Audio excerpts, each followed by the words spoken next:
Anaa na sa 79% ang probability nga makasinati og El Nino ang nasud karon tuiga. Mao kini gibutyag sa Philippine Atmospheric Geophysical and Astronomical Services Administration kon Pag-asa. Ning pagbukas sa buwan sa Mayo, posible pasad makasinati ang nasud og mas taas nga temperatura.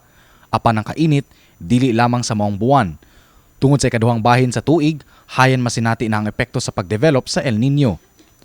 Tungod niini, nagkalo og nagsulob og nipis nga puting sanina ang usa ka maintenance worker nga si Glenn Fernandez samtang nanilhi gawa sa Fort San Pedro. Saysay niya, dali siyang makabati og kakapoy og panagsang panglipong tungod sa kainit sa panahon.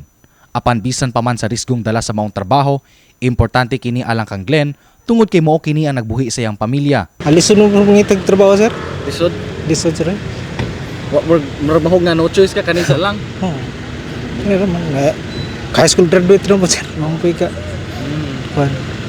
Base sa datos sa Pag-asa, mas masinati pa ang intensity sa El Nino sa hinapos sa tuig ug posibleng mulanat sa unang bahin sa 2027. Sa pre-development El Nino, so ongoing pang pa-develop, ang mangyayari sa habagat season natin is mas ma-enhance. So lalakas ang habagat, ibig sabihin, mas maraming ulan, mostly in the western side, kasat pang bahin ng atong nasod. Subsub na sad ang pagpangandam sa Department of Health kon DOH alang sa mga dry season health emergency. When we say code white, we are placing all the health facilities under watch mode. So on heightened alert, and then ang mga logistics, mga equipment, medical equipment on standby. Gipahimangnuan sab ni Dr. Shelby Blanco nga magbinantayon sa mga health-related illnesses ilabi na sa heat stroke nga posibleng resulta sa kamatayon. Gibutyag ni Blanco nga globally 500,000 ka mga heat-related emergency ang na-record ug 45% niini nagikan sa Asia diin 61,000 ang namatay. Nagkanayon si Blanco nga usa ang pangindaron sa mga factor sa mga apektuhan sa kainit sa panahon.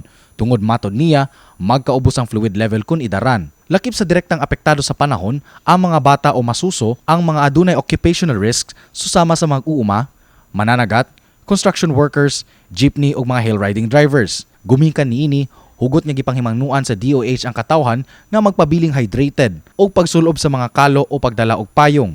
But we have also to bear in mind nga kuan lang pahimangno nga kung mag-inom ta og sugary drinks, it could add up to our kauhaw.